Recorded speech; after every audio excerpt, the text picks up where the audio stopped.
তার হাবিব বলেন আমি ইহুদিদেরকে অবহেলা করি নাই। ইয়া রাসূলুল্লাহ কি করলেন?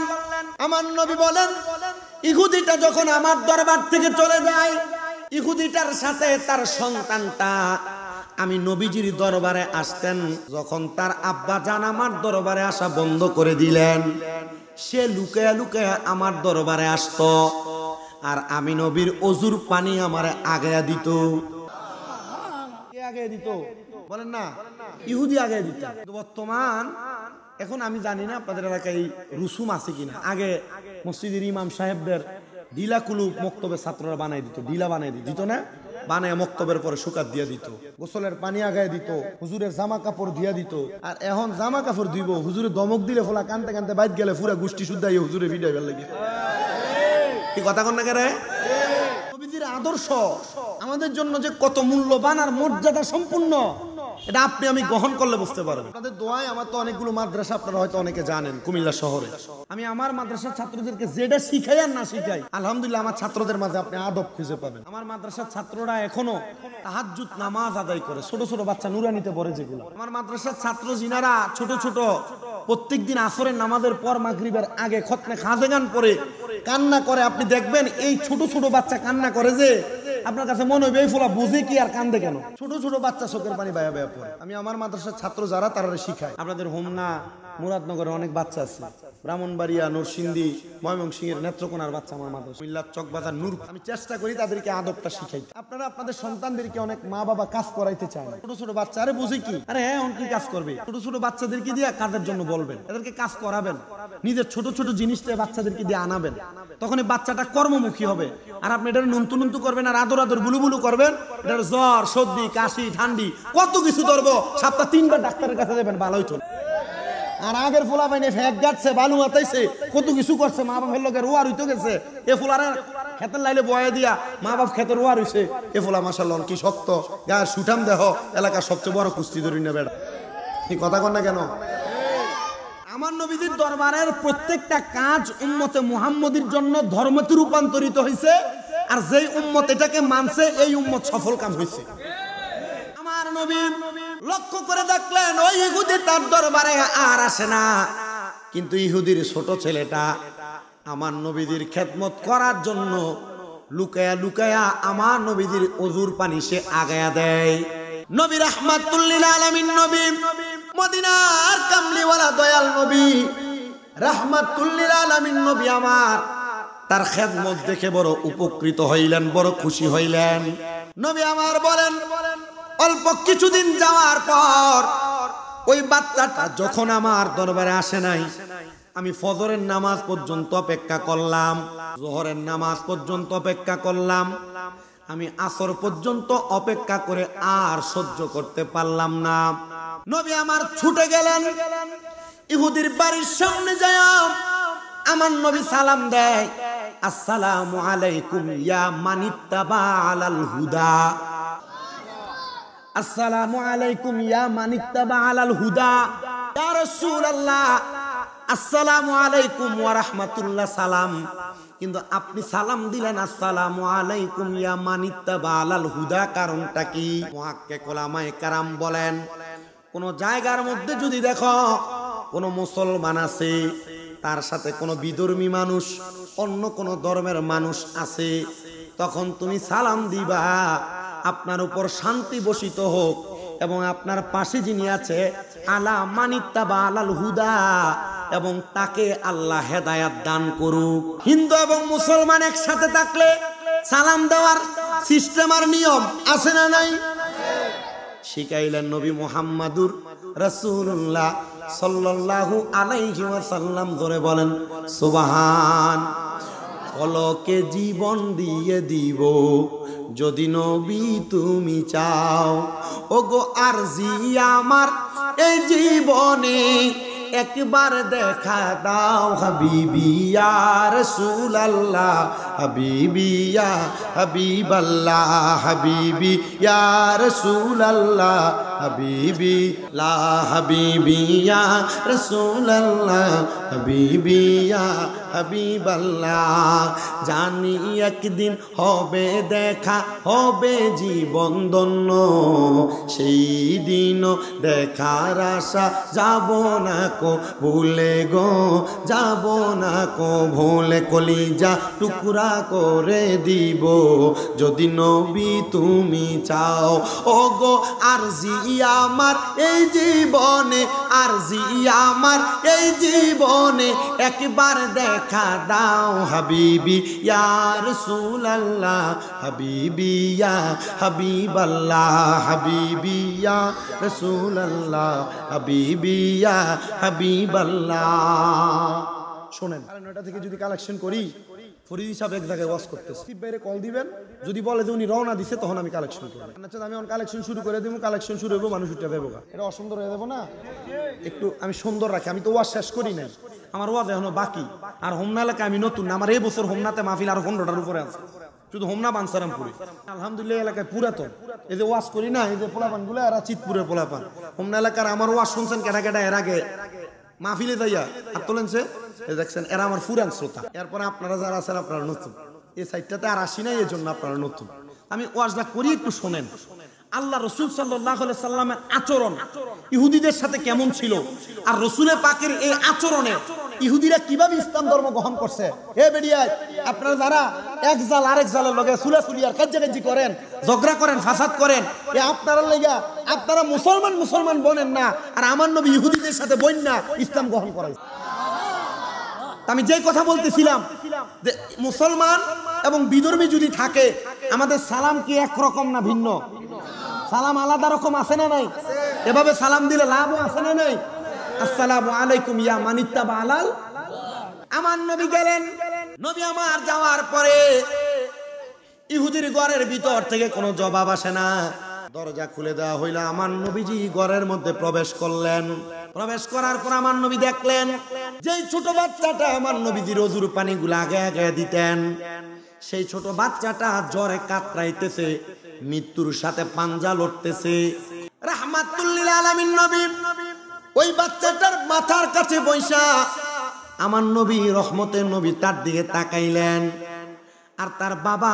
আমার নবীর চেহারা মুবারকের দিকে তাকায় একবার আর ওই ছোট বাচ্চাটার দিকে তাকায় একবার নবী আমার ছোট বাচ্চাটার দিকে তাকায়া আমার নবী বলতেছেন এ বাবা তোমার নসিব না কতই ভালো হইতো যদি তুমি ইসলাম ধর্ম গ্রহণ করতা নবী ডাইরেক্ট ইসলামের দাওয়াত দিলেন তোমার নসিব কত ভালো হইতো যদি তুমি ইসলাম ধর্ম গ্রহণ করতা আমার নবী রাহমাতুল লিল আলামিন নবীজির এই কথা শুইনা ছোট ইহুদির বাচ্চা ছেলেটা আমার নবীজির সামনে তার আব্বার চেহারার দিকে তাকায় একবার আর আমার নবীজির চেহারা মুবারকের দিকে তাকায় একবার বাবার চেহারার দিকে তাকায় একবার আমার নবীজির চেহারার দিকে তাকায় একবার তখন বাবা তার মাথা দ্বারা এবং মুখ দ্বারা ইশারা করলেন হ্যাঁ নবীজি যেই কথা বলতেছে সেই কথাটাই সত্য ওই ছোট বাচ্চাটা সাথে সাথে আমার নবীজির সাথে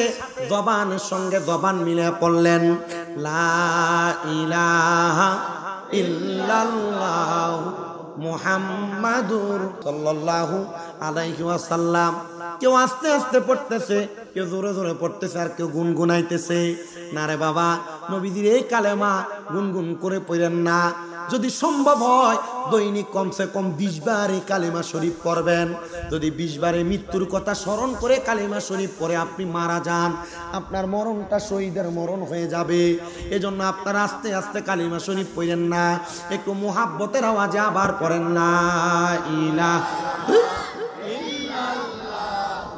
মুহাম্মাদুর সাল্লাল্লাহু আলাইহি ওয়াসাল্লাম জবান খুলে উচ্চ কণ্ঠে জোরে পড়েন আলহামদুলিল্লাহ ছোট বাচ্চাটা কালিমা পড়ার সাথে সাথে আমার নবী রাহমাতুল লিল আলামিন নবী মদিনার তাজদার হুজুর নূর সাল্লাল্লাহু আলাইহি ওয়াসাল্লাম নবী আমার বাইরে বের হয়ে গেলেন। নবীর সঙ্গী সাথী সাহাবায়ে কেরামের দিকে তাকিয়ে আমার নবী হাসতেছেন আর বলতেছেন তার কপাল কত ভালো, তার নসিব কত ভালো, সে জান্নাতীদের কাতারে পড়ে গেছে। চিন্তা করে দেখেন আমার নবীজির জবানের সাথে জবান মিলে কালেমা পড়ার কারণে সে জান্নাতীদের কাতারে পড়ে গেছে। এজন্য আমার নবী হেদায়েতের নূর এবং সত্য ধর্ম নিয়ে আগমন করেছে। সত্য ধর্মের বাণী, সত্য ধর্মের স্পর্শ যারা যারা পাইছে তারাই দুনিয়া এবং আখিরাতকে উজ্জ্বল বানাইছে। এবার আপনারা বলেন এই সত্য ধর্ম ইসলাম পায় আপনারা সবাই খুশি না বেজার? সত্য ধর্মে ইসলাম পায় আমরা সবাই খুশি, কিন্তু আমরা সুদ খাই, আমরা ঘুষ খাই, আমরা হারাম খাই, আমরা পরের হক মাইরা মাইরা খাই। আমরা মুসলমান দাবি করি, আমরার মাথায় টুপি আছে, পাঞ্জাবি আছে, আমরা সুদে টাকা লাগাই। আপনারা বলেন এমন হারাম করো সুদ করো যারা মুসলমান দাবি করে আবার সুদের টাকা খায়, এমন মুসলমানও বাংলা সমাজে আছে না নাই? শুধু আছে না, আমরা সমাজের মানুষ এই সুদকুটিরে ধরে নিয়ে মসজিদ কমিটির সভাপতি বানাই। আমরা সমাজের মানুষ এই সুদকুটিরে ধরে নিয়ে মসজিদের সেক্রেটারি বানাই। আমরা সমাজের মানুষ এলাকার সর্দার মাতাব্বরির দায়িত্বে সুদখোর ঘুষখোর হারাম কুটিরে দেয়। কথা কোন ঠিক কিনা? ভাই বাতিদার জমি দখল করে 500 টাকা খাইয়া বিচার ঘুরাইয়া দেয়, এমন মাতাব্বরের কাছে সর্দারের কাছে ফদাইনার কাছে দেয়। আল্লাহর কসম করে বলি রে, মুসলমান দাবি করে যদি হারাম খাও, সুদ খাও, ঘুষ খাও, পরের হক মেরে খাও, আর 500 টাকা এক কাপ চায়ের কাছে বেচা দেয়া বালা বিচারটারে খারাপ ভাবে ঘুরাইয়া দাও, খোদার কসম ও নবীর উম্মতের দলেরা, এই বিচারের কারণে আমার আল্লাহ তাআলার কাঠগড়ায় আটকা পড়া যাইবা। এবার আপনারা বলেন নামে মুসলমান কামে সুদ খায় ঘুষ খায় এমন হারামখোর সমাজে আছে না না? বেড়ারা সুদ খায় না, শুধু বাড়ি বাড়ি আমার চাচিরা আমার মামিরা সুদের ব্যবসা করে। কথা কয় না? যদি চাচার কাছে কয় কাকা সম্ভব হইবনি 10,000 টাকা দিতেন 3 মাসের লাগা, চাচা কয় আমার কাছে নাই। তো চাচির কাছে ছাইয়া দেখ তার বইনে দিছিল, তার কাছে কয়টা টিয়া ছাইলা দিবার লাগিয়া। এবির কাছে হাওলাতে লেগে গেলে কয় আমার কাছে কে আসেনি, তবে রাখ একটু ছাইয়া দিয়ে আমার বোন তাই কাছে কয়টা টিয়া আছে, এগুলা ছাইলা ছাইলা তাই সংসারটা চলে। তাই জামাইয়ের কামাই রুজি নাই, তাই মানুষের টিয়াডি দিলে এগুলা দিয়া কোনো রকম সংসারটা চলে। মানে বুঝছেননি আলগাটা লইবার লাগে। এ বেডিয়া তোমরা যারা পর্দার অন্তরালে তাই আমার ওয়াজ শুনতেছ আর সুদের ব্যবসার লগে জড়িত আছো, বাড়ি বাড়ি সুদের টেহা লাগাও, তোমার বইনের টিয়ার বইনজির টিয়া কইয়া কইয়া সুদের টেহা লাগাও। আল্লাহর কসম গো, আমার আল্লাহ তাআলা তোমারে কঠিন বিচার করবে।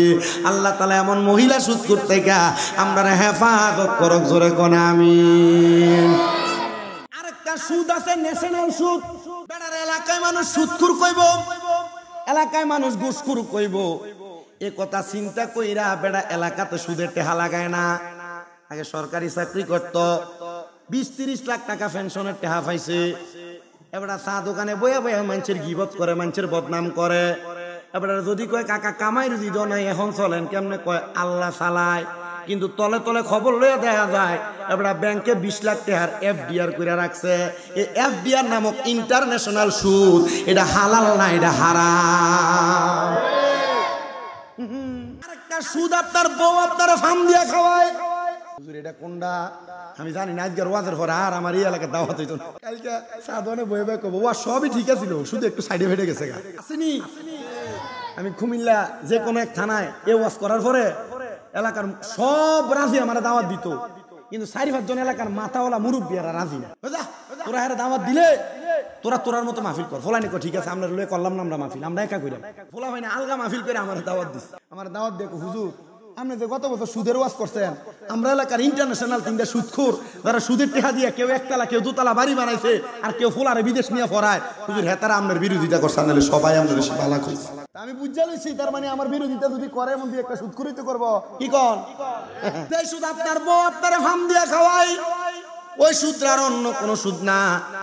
ওইটা হলো দেখবেন আপনার বউ আপনার একদিন কানে কানে কয় তুমি যে যা ইনকাম করো সব খাইয়া লাও।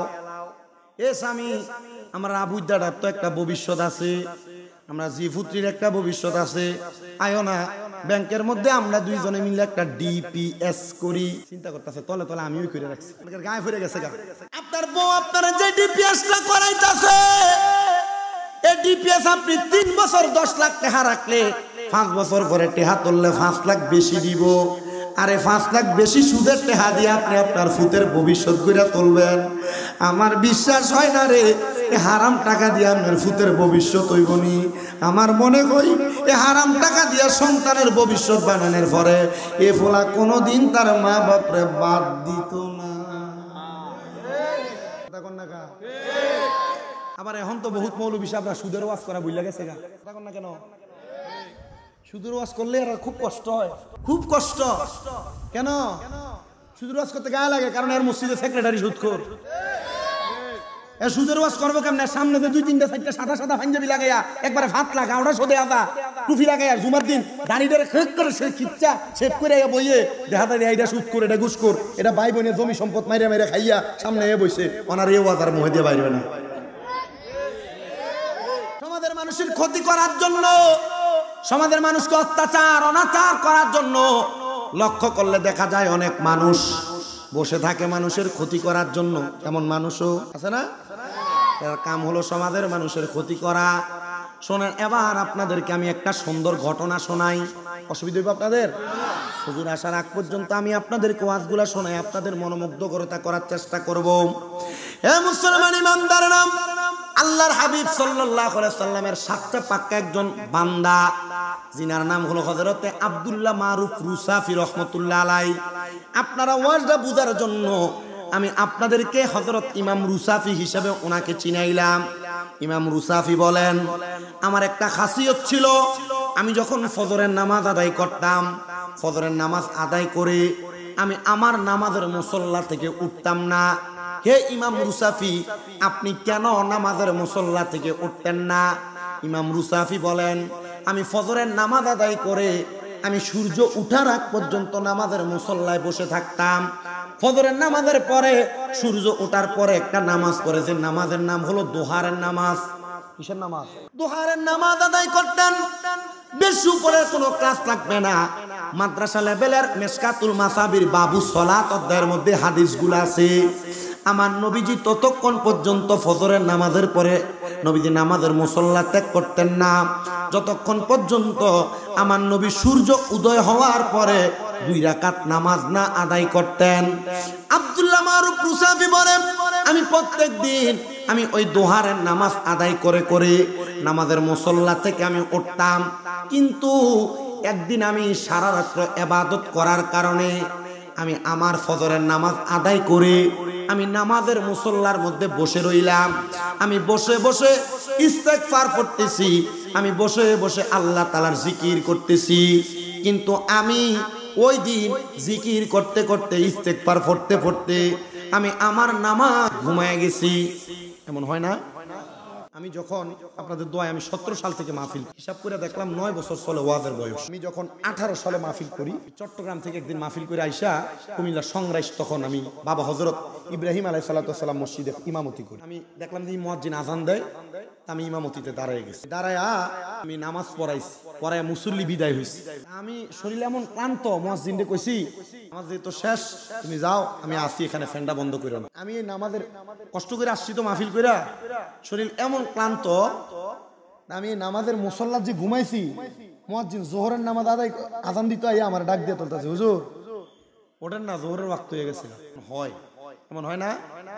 আমরা আল্লাহর হাবিব সাল্লাল্লাহু আলাইহি ওয়াসাল্লাম এবং নবীজির উম্মতে মুহাম্মদের ভিতরে যারা সলিহিন, তারা ইবাদত করতে করতে, আমরা তো ওয়াজ মাহফিল করে জার্নিং করতে করতে হয়। গতকালকে রাত্রে আপনাদের আমাদের ব্রাহ্মণবাড়িয়াতে মাহফিল করে বাড়িতে আজকে আইতে 7:30 বাজছে সকালে। মাশাআল্লাহ দিলে যে রাস্তা, মনে হয় যে আমার শরীরের পিছনের গোশতগুলো শরীরের সাথে লাইগা নাই। আমি আপনাদের এখানে আস্তে আস্তে অনেক চেষ্টা করছি, গাড়িতে একটু ঘুমাইতে পারি না, ভোরবেলা ভাত পর্যন্ত খাইতে পারি না, এমন অবস্থা হয়েছে। এই না সিজনের শুরু, রমজানের আগের দিন পর্যন্ত মাহফিল রানিং চলে। আমার কথাই এতটুক, আপনারা আমাদের জন্য একটু দোয়া করেন। 2 নাম্বার, নবীজি যে নামাজটা পড়ছে, নবীজির উম্মতের সলিহিন যারা, নেককার যারা, তারাই নামাজটা পড়ছে। আচ্ছা কোন তো আমরা নবীজির উম্মত হইয়া আমাদেরকে নামাজটা পড়ার দরকার নাই? অনেকে চিন্তা করে, হুজুর ফজরের নামাজই তো পড়ি না। ফজরের আপনারা জানেননি নবীজি মেরাজ থেকে কয় ওয়াক্ত নামাজ ছিল? কোন না কয় ওয়াক্ত? 50 ওয়াক্ত নামাজ ছিল। আপনি ফরেন কয় ওয়াক্ত? 5 ওয়াক্ত পড়লে তো আল্লাহ আমলনামায় 50 ওয়াক্ত সওয়াব দেয়, জানেননি? 50 ওয়াক্ত সওয়াব দেয়। কিন্তু এই যে 50 ওয়াক্ত নামাজ, এই নামাজটি কোনটি? এই যে এশরাকের নামাজ, চাস্তের নামাজ, দোহারের নামাজ, আওয়াবিনের নামাজ, তাহাজ্জুদের নামাজ, সালাতুল খায়রের নামাজ, এমন অনেক নামাজ আছে যেটির নাম আমি এখনো জানি না। আচ্ছা, এই নামাজটি উম্মতে আদায় করার দরকার আছে না? আমরা এখন এই জাতের উম্মত নাই। যেই জাতের উম্মত আগে বৃষ্টি হইতো না, এলাকার ক্ষেতের ভিতরে বড় বড় ফিরমা শেখরা আইনা নামাজের আয়োজন করতো, মুনাজাত দিয়ে সালাম ফিরান, নামাজ পড়ে সালাম ফিরানোর আগে জল জোরানি দিয়ে বৃষ্টি পড়তো। আর আল্লাহ রহমতুল্লাহ আমরার মতো মোল্লা মৌলবী সাহেবরা যদি মাথা ফিরতে ভাঙ্গিও লাই, বৃষ্টি হয়ে গেল।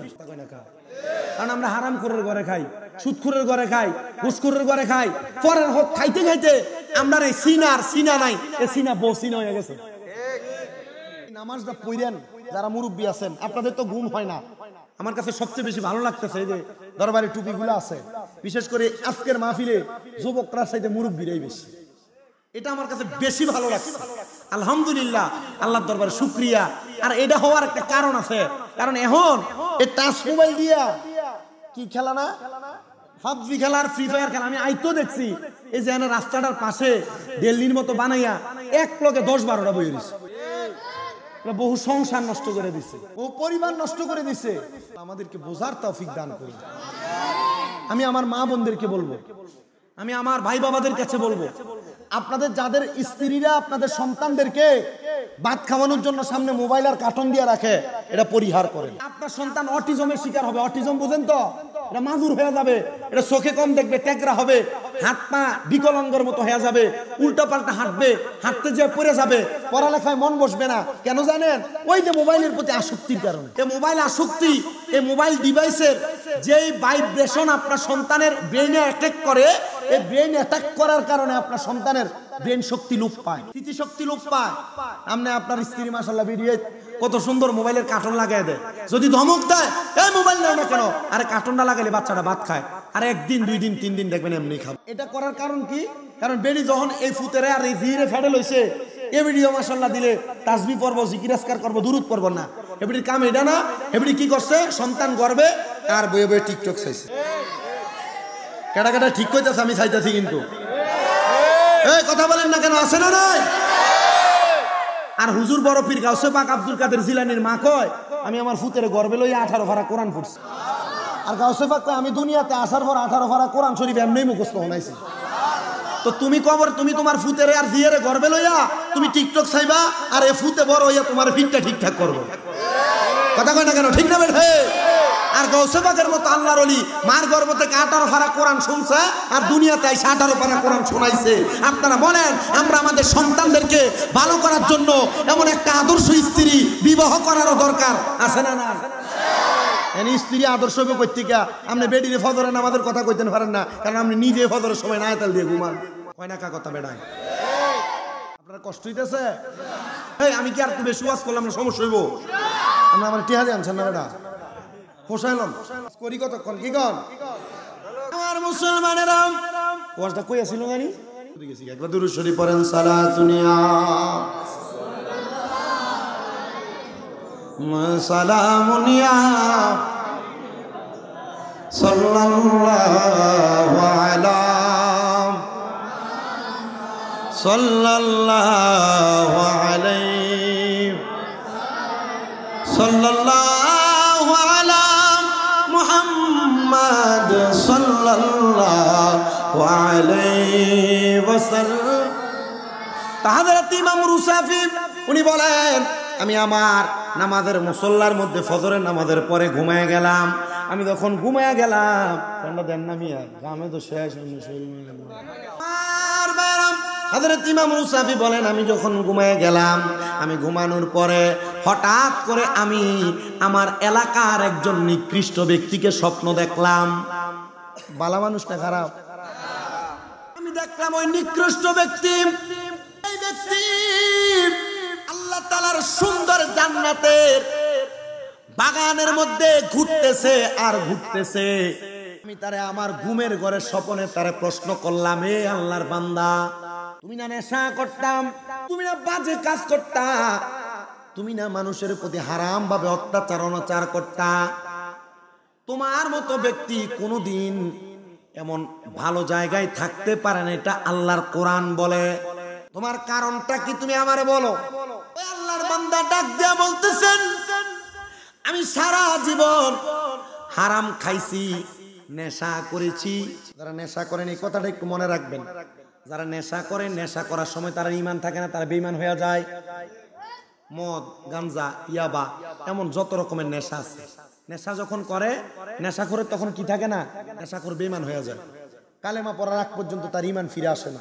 2 নাম্বার, আপনারা যারা চুরি করেন, চুরি বুঝেন তো, চুরি বুঝেন তো, মনে করেন আমার একটা গাছের বরুই, গাছের ক্ষেতের মূলা, ক্ষেতের খিরা, গাছের কাঁঠাল, গাছের আম, গাছের ক্ষেতের দৈন্যা ফাতা, গাছ কাটতে যায় এটা মুড়া বাইন্দা লয়ে লাগে দৈন্যা ফাতা, মালিকের অজান্তে তাকে না বইলা কোনো কিছু নিয়ে যাওয়ারে কি কয়? কারণ অজান্তে কাউরে ঠকাইয়া কম দেওয়াটারে কি কয়? চুরি। তোর যখন চুরি করে তার ঈমান থাকে না, কালেমা পড়ার আগ পর্যন্ত তার ঈমান ফিরে আসে না। 2 নাম্বার। 3 নাম্বার, কোন জেনাখোর যখন জেনা করে, এই যারার ঘরে বউ আছে, তুমি তোমার স্বাস্থ্য বোনের দিকে চাও, তালতো বোনের দিকে চাও, খালতো বোনের দিকে চাও, এ মহিলারা যারা স্বামী বিদেশে, আপনারা যারা স্বামী ছাড়া অন্য পর পুরুষের সাথে কথা বলেন, এটাকে জিনা বলে। কি বলে? জোরে কোন? কিছুদিন আগে কুমিল্লা চান্দিনার এক ছেলে দিয়া কাঁদতেছে, হুজুর আমার বিদেশ করা 7 বছরের ইনকামের টাকা আমার স্ত্রীর অ্যাকাউন্টে, আমার 2টা বাচ্চা, একটা বাচ্চার বয়স 4 বছর আর একটা বাচ্চার বয়স 7 বছর, আমার স্ত্রীরা আমার বাচ্চাগুলারে ফালায় চইলা গেছে বলে বেটা ফেল ফেল করে কান্না করে দিছে। আমি গেলাম, কান্দেন কেন বেটা? যে বেডি আপনার চিন্তা করছেন না, আপনি এই বেডির জন্য কান্দেন? আমার কো হুজুর আমি আমার এই বউয়ের জন্য কান্দি না, আমার টাকা নিয়ে গেছে আমি এর জন্য কান্দি না, আমি কান্দি আমার এই 2টা বাচ্চা ফালাইয়া দিয়ে গেছে। বাচ্চাগুলো বিয়ে করলে আমার বউ আসবে, কিন্তু আমার এই বাচ্চাগুলো তার মা আর পাবে না। এমন আপনাদের স্ত্রী থাকার পরে যারা জেনা ব্যভিচারে লিপ্ত, যে মহিলাদের স্বামী প্রবাসে থাকার পরেও তারা পরপুরুষের সঙ্গে কথাবার্তা বলে, আল্লাহর নবী বলেন, আপনারা মনে করেন শুধু মেলামেশা করলেই মনে হয় জিনা, না।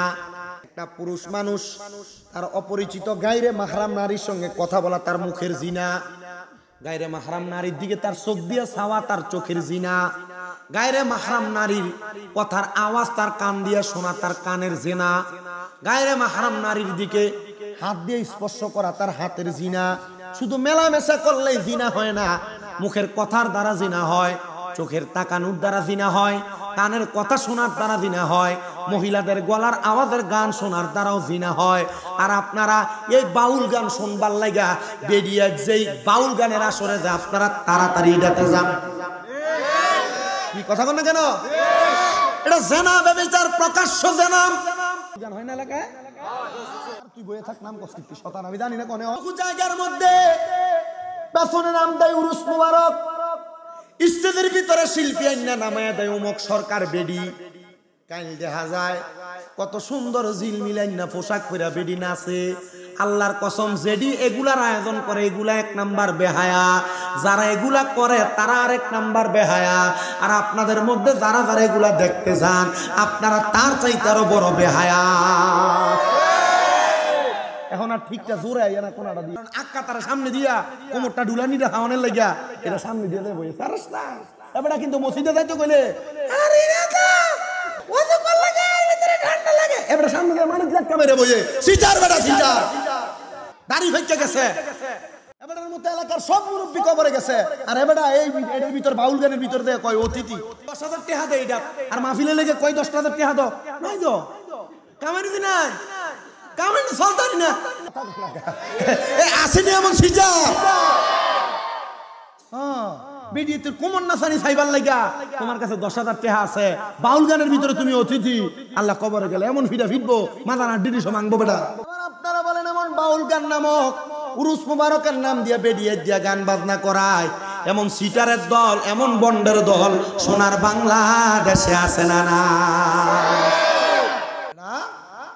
আল্লাহর ওলির উরুস মুবারক, নামাজ হবে, ওয়াজ নসিহত হবে, কোরআন হাদিসের কথা হবে, তুমি বেরিয়ে দিয়ে গান করো। আর এইটা আবার সুন্নি দাবি করে, কথা কই না কেন? এটা সুন্নি না, এটা সুন্নিয়তের লেভেল লাগায় বন্ডামি করে। এটা সুন্নি না, এটা বন্ড, কথা কন না কেন? হক্কানি সুন্নি যারা, তারা কখনো এমন গান বাজনা বেরিয়ে দিয়ে করে না। আপনারা ওই প্রধান বক্তা কি আয় পড়ছে নাকি? মোদি শেষ, তাড়াতাড়ি একটু ওয়াজ করে লাই। আমার ভাইরা বাবারাম, উনি ডাক দিয়ে বলেন, ও না সরি, 3 নাম্বার বলতেছিলাম, জেনাকারী জেনা করার সময় তার কি থাকে না? তাহলে কয় প্রকার ব্যক্তির ঈমান থাকে না? 1 নাম্বার চুরি করার সময়, 2 নাম্বার জেনাখোর জিনা করার সময়, 3 নাম্বার নেশাখোর নেশা করার সময়। এই 3 ব্যক্তির ঈমান থাকে না। তার মানে এরা কি ঈমানদার না বেঈমান? আমনে দি মাশাআল্লাহ নেশাখোরের লগে সম্পর্কটা বহুত ভালো। ফলাফান যারা আছে আপনার নেশাখোর সিগারেট করে এটির লগে সম্পর্ক বড় ভালো। কি লাগা? কারণ একটা নেশাখোরে মারলে দেখবেন 10-15টা হুন্ডা লই আই। কারণ এটি এক লগে বইয়া জমাতে নেশা করে, কথা কন না কেন? উনি ডাক দিয়া বলেন, আমি নেশা করতাম ঠিক কথা, আমার একটা সন্তান আমারে নেশা করতে দেখে আমারে বাপ বলা অস্বীকার করছে। বাপে না ফুতের তেজ্য করব? ফুতে অশালীন চলছে, ফুতে কোরআন হাদিস সম্মতর ফতের বাইরে চলছে, এখন ফুতে বাপেরে কি করছে? তেজ্য করছে। আমার সন্তান আমারে তেজ্য করেছে, আমার সন্তান আমার তেজ্য করে আমার বাড়ি থেকে যাইয়া সেদিনই এলেম অর্জন করেছে, আল্লাহর কোরআন মুখস্থ করেছে। সুবহান সুবহানাল্লাহ। আরে আমার মুসলমান, এ শুভারামপুরের আমার মা, তোমার সন্তান যদি তোমার মরার পরে জানাজাটা পড়ায়, তোমার কপাল খুইলা গেছে মা। আল্লাহর নবী কয়, কোন মা বাবার সন্তান আলেমে দিন হইয়া গেলে ওই সন্তান তার মা বাবার জানাজার নামাজ পড়াইলে সালাম ফিরানোর আগে তার মা বাবার জীবনের গুনাহ মাফ। আমার মাদ্রাসার এক ছাত্র, তার বাপ ট্রাক চালায়, ফোলা কোরআনে হাফেজ হয়েছে, কানতে কানতে আমার গলার ধরছে, হুজুর আপনার এক ওয়াজ শুনছি, এখন এটা আমার জীবন হয়েছে। আমি হলাম গন্ডমূর্খ, আমার ফুতে কোরআনে হাফেজ, এখন বেড়া যে পরিমাণ পাঞ্জাবি আর টুপি পরে ঘুরে, এবারে দেখলে বড় মসজিদের ইমাম সাহেবের মতো লাগে। কেন ফালদাইছেন? হুজুর আমার ফুতে, হুজুর আমার ফুতে যে হুজুর, আমি যদি ফ্যান শার্ট পরে ঘুরি মানুষ আমার কি কইব, আর আল্লাহর দরবারে মুখ দেখাম কেমনে? এর লাগে আমি আমার লেবাসটা পরিবর্তন করে ফেলছি। মারহাবা কোন বেড়া। উনি ডাক দিয়া বলেন, আমার সন্তান কোরআনে হাফেজ হওয়ার পর আমি এমন একদিন নেশা করতে করতে আমি একবারে অবস্থা খারাপ আমার হয়ে গেছে, আমি মরে যাব এমন অবস্থা। আমি আমার স্ত্রীকে বললাম, হে আমার স্ত্রী, তোমার কাছে আমার একটা আবদার গো স্ত্রী, আমি তো তোমার কাছে কোনো কিছু চাই নাই, আমার সন্তানটারে আমারে শেষবারের মতো একবার দেখতে বলো না। সন্তান তো বাবারে দেখবে না, কারণ বাবা নেশা করে। সন্তান তো বাবারে দেখবে না, সন্তানের বাবা নেশা করে। সন্তানের মা ডাক দিয়ে কই, পুত্রে আমি এখন পর্যন্ত তোর কাছে কোনো কিছু চাই নাই, তোর আব্বা মৃত্যুর সাথে পাঞ্জা লড়তেছে, আয়না রে তোর আব্বা দান রে একটু দেখতে হায়। সন্তানকে আমি আমার মার কথা ফালাইতে পারি নাই রে, কারণ মার কথা যে সন্তান শুনে না, ওই সন্তান আল্লাহর দরবারে মুখ দেখাইতে পারবে না, আল্লাহ তারে পছন্দ করে না। কোন সন্তান রে বউয়ের কথা শুনে মারে ধমক দাও? কোন সন্তান রে বাহিরে ঝগড়া ফাসাদ করে আইসা মা বাপরে ধমক দাও? আমিও মাঝে মাঝে আল্লাহর দরবারে মাপ চাই, আল্লাহ জানি না মা বাবার সাথে সুন্দর আচরণ করতে পারি কিনা, তবে তুমি যদি মাপ না করো আমারে কেউ মাপ করবে না। এ মুরব্বী বাবা, এ যুবক বা এ বুড়া মুরব্বী বাবা, জিরা ছোট বাচ্চারা, কোনোদিন মা বাপ কোনো কাজের জন্য বললে ফাটতাম না বইলা কথাটা ফালাই দিও না, আল্লাহর দরবারে ধরা খাইয়া যাইবা। কোনোদিন মা বাপ তোমার দমক দিলে মা বাপরে গেঙ্গরি দিয়া তাকায়ও না, মা বাপের দিকে বাঁকা নজরে তাকায়ও না, খুদার কসম কোনো জবাব দিতে পারবা না। মুসলমান রে, ওই সন্তান মার কথা শুই না দৌড়াইয়া তার আব্বা জানের কাছে গেছে, আব্বা গো আপনি আমারে বুঝি দেখতে চাইছেন? এ আব্বা আমি নেশা করার কারণে তুমি আমারে পছন্দ করো না, আমার কাছে আসো না। বাবারে আমি তো মারা যাব, তোরা একবার শেষবারের মতো আমি দেখতে চাইছি।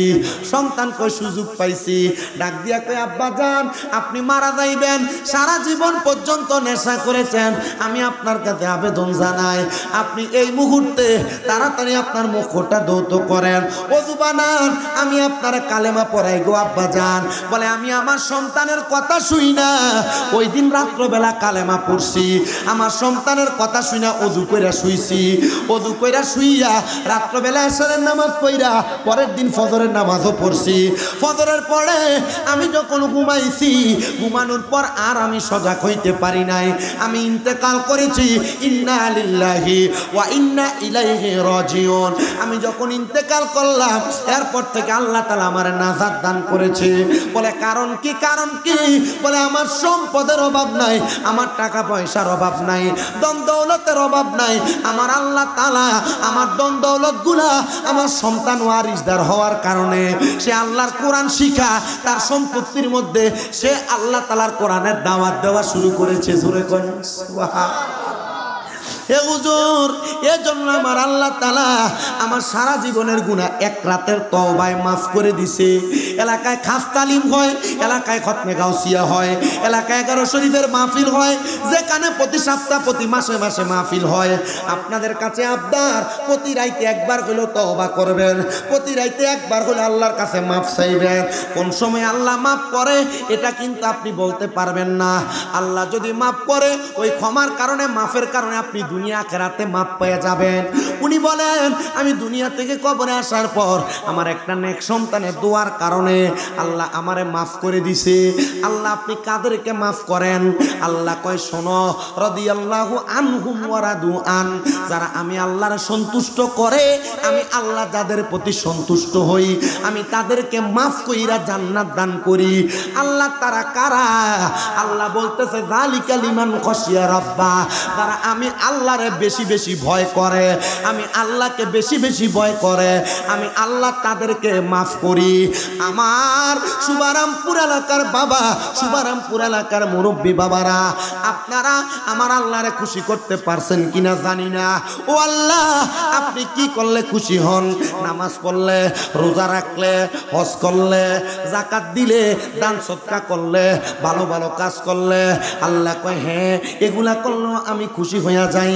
এটা হলো খায়রে বিল ইখলাস, এটা হলো খায়রে বিল ইখলাস। কিন্তু খায়রু বিত তাকবীর হলো তোমরা যদি তোমাদের আম্মা আব্বারে খুশি করো, আমি আল্লাহ তাআলা খুশি হইয়া যায়।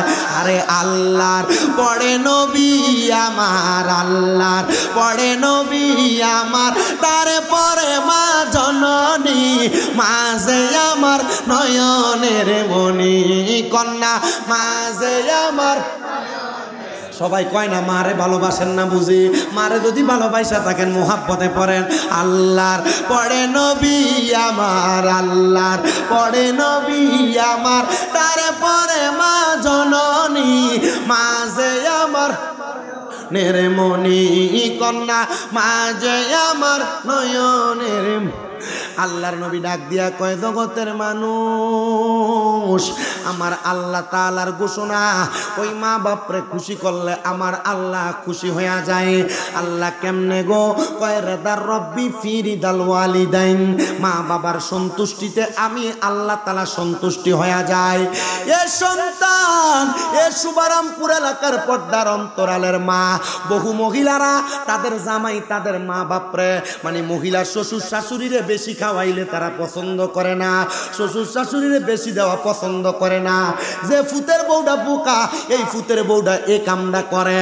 যে মহিলা চালাক, এই মহিলা কখনো শ্বশুর শাশুড়িরে জুদা করে না, শ্বশুর শাশুড়িরে আলাদা করে না। বলে হুজুর কেন কেন কেন?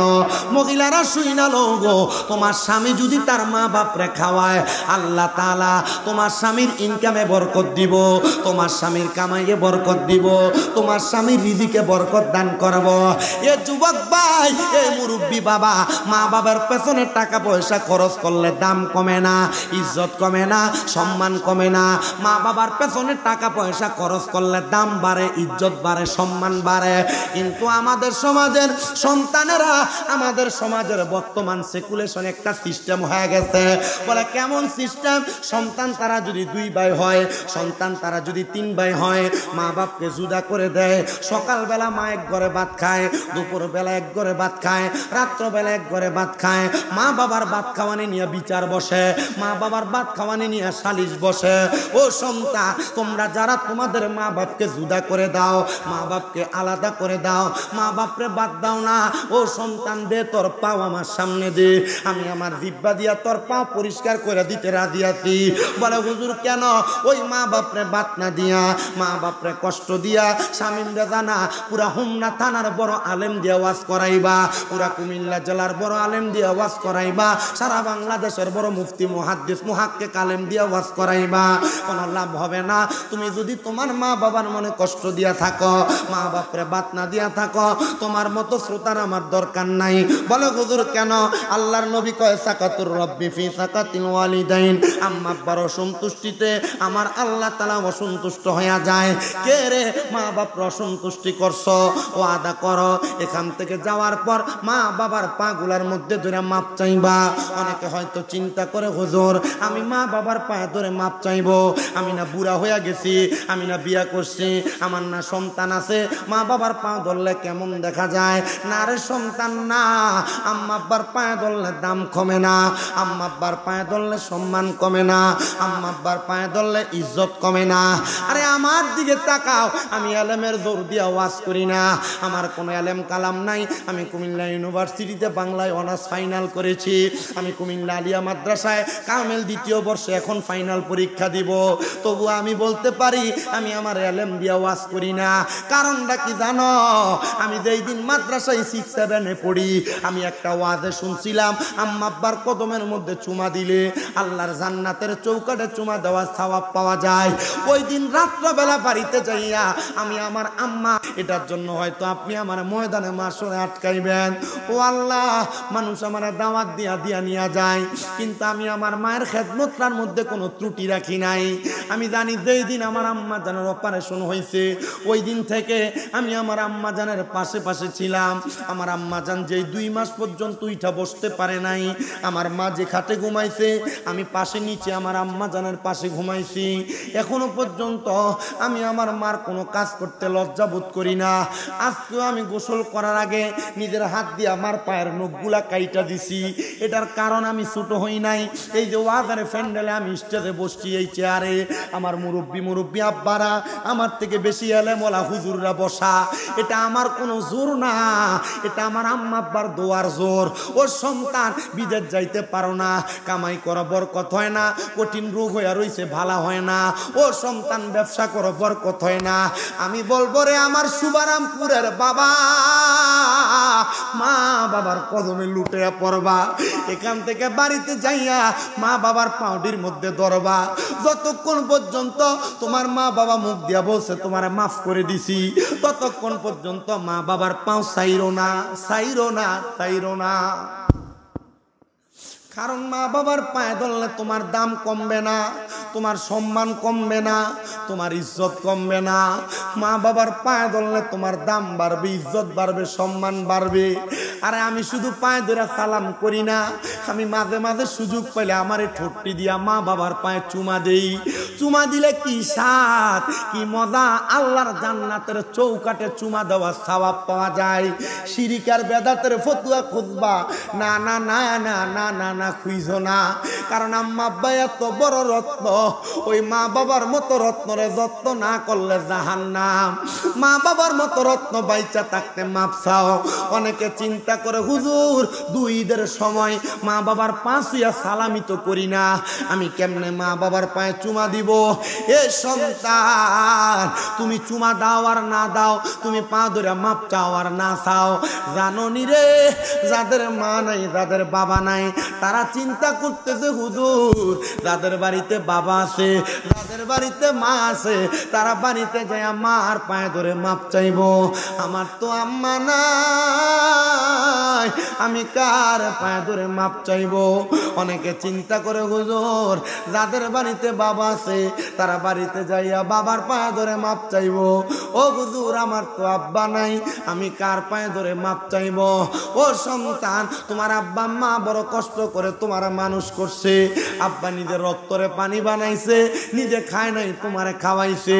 আজকে ওই বাবা কবরে, আব্বা কবরে কেমন আছে তুমি সন্তান জানো না।